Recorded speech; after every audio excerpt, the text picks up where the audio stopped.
서른 결혼 대신 야반도주라는 타이틀로 활동하고 있는 김멋집 위선임입니다. 지금 3년차 자산 설계 일을 하고 있는 권형근이라고 합니다. 굉장히 체계적이고 그리고 뭐든지 되게 치밀하게 준비하시고 인생도 그렇게 살 것 같은 에너지가 너무 넘치셔가지고 기운, 어떤 아우라 같은 게 좀 느껴졌고 자발적 백수라고 해가지고 일단 처음 떠오른 거는 욜로죠. 자발적 백수라는 거는 경제활동을 하지 않고 빌어먹는다? 이런 식의 느낌이 아니라 발달 과업처럼 그 나이 때 행해야 된다는 정해진 사회적인 길을 벗어나서 내가 다른 길을 한번 선택해 볼 수 있지 않을까.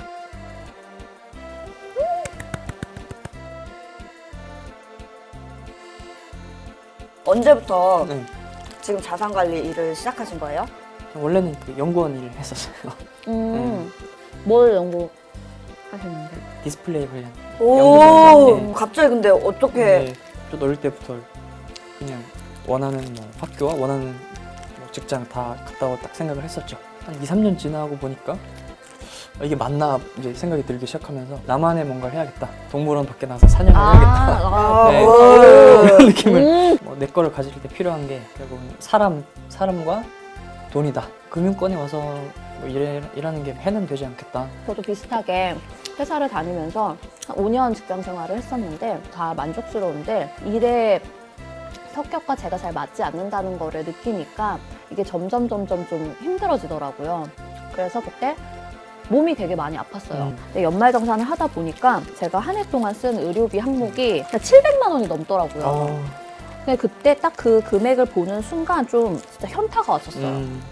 회사를 그만두려면 어떻게 해야 될까? 다른 명분들을 찾다가 그때 세계여행을 생각을 했어요. 이 친구랑 저랑 같이 30 전에 세계여행 가자라고 얘기했었거든요. 아, 이때쯤은 나도 가야 되겠다. 이게 돌을 댕겼죠. 불안하고 뭐 그러지 않으셨어요? 저도 여행을 좋아해서 많이 다녀봤지만 제일 불안했던 게 결국은 다녀와서 다 소모가 된다는 거거든요. 그죠. 네, 세계여행 어차피 가긴 갈 거예요. 저도 갈 건데 정말요? 네, 분명히 갈 텐데 저는 돈이 일단 알아서 스스로 생성하면서 굴러오는 시스템 만들고 갈 거거든요. 아, 내가 벌지 않아도 네. 역시 설계사님다운. 금수저를 물고 태어난 것도 아니고 학자금 대출 갚고 뭐 어쩌고저쩌고 하니까 진짜 얼마 없는 거예요. 근데 제가 빚을 털고 막 이랬을 때 되게 공허함을 되게 많이 느꼈어요. 왜냐하면 네. 출발 전에 만약 만났다면 저도 어떤 얘기를 했을지 되게 고민되는데 돈을 여행을 보낸다고 표현을 하거든요. 오늘 많이 준비하셨어. 어떤 돈은 뭐 친구를 많이 데려올 때도 있고 이제 하몽차사가 되기도 하고 다 다른데 결국은 그런 경험들을 이제 계속 배워나가는 거였고 지금 당장보다는 한 5년 혹은 10년 뒤가 저는 되게 기대가 많이 돼요. 저는. 저희가 자발적 백수라는 단어를 쓰게 된 계기가 있었는데 여행을 갔다 와서 진짜 돈을 다 쓴 것뿐만이 아니라 빚까지 지고 왔어요. 그래서 돈을 벌어야 되겠다고 생각을 했는데 마침 그 당시에 저희 둘 다 전 직장에서 제안이 들어왔어요. 다시 재입사하지 않겠냐. 더 재밌게 일을 하면서 살아가기 위해서 다시 백수를 선택을 하자. 전 직장으로 돌아가지 말자. 2년 동안의 시간을 통해서 내가 내 삶을 그냥 좀 주체적으로 살아볼 수 있지 않을까라는 용기가 생겼던 것 같아요. 여행을 통해서. 부담감을 느끼시지는 않으세요? 안 느껴도 안 된다고 생각하거든요. 숫자에만 너무 치중하게 되면은 되게 감성적인 게 너무 사라지고 이런 거라서 그래서 오히려 인문학을 더 배워야 되기도 해요. 그래서 저희 타이틀이 이제 30 결혼 대신 야반도주 이거다 보니까 비혼주의자냐, 물론 결혼을 막 인생의 목표다 이거는 아니지만 뭐 사랑하는 사람이 생기고 결혼을 하고 싶으면 그때 할 수도 있다고 생각을 하거든요. 허세샷 같은 거 안 올리세요? 고객분들도 묻거든요. 왜 아무것도 안 하냐. 갖고 있는 모든 걸 버리고 옮겨온 거기 때문에 처음부터 되게 필사적이었어요. 그러니까 억지로라도 좀 그렇게 보여줘야 되는 것도 있죠. 네.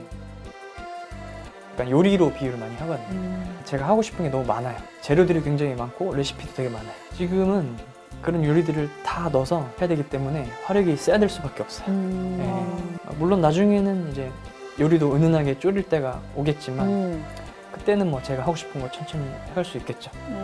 저희는 인생을 정말 멋대로 살겠다가 아니라 그냥 내가 뭐 5년 후에 뭐 집을 사겠다, 10년 후에 어떤 직업을 갖겠다 이런 식의 틀 안에 나를 고정하는 게 싫거든요. 지금 나한테 주어진 상황 그리고 나한테 주어진 일에 최선을 다하다 보면 새로운 문이 계속 내가 생각하지도 못했던 기회들이 열린다고 생각을 하거든요. 저희가 여행 다니는 동안 블로그를 운영을 했었거든요. 이 친구가 기록하는 걸 너무너무 좋아해가지고 여행 얘기 와서 강연처럼 들려주세요 라는 제안이 온 거예요. 업으로 삼겠다라는 생각을 해서 갔던 게 절대 아니었는데도 불구하고 그 여행이 저희를 지금 이 자리까지 데리고 왔어요.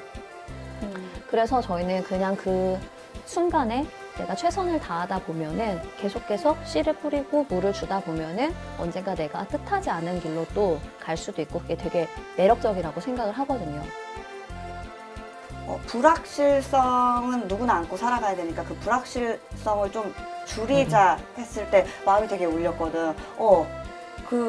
그런 데서 좀 이미지가 많이 바뀌었어. 빌보트나 소비만 하고 그런 사람들이면 어떻게 해야 될까?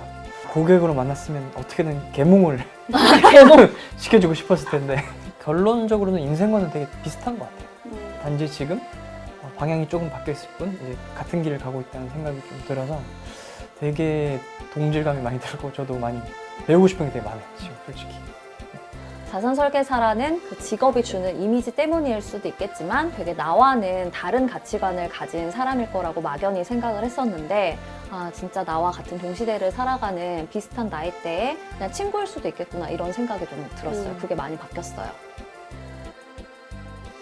똑같은 하루 똑같은 생각. 사람마다 입맛도 다른데 우리는 마이웨이!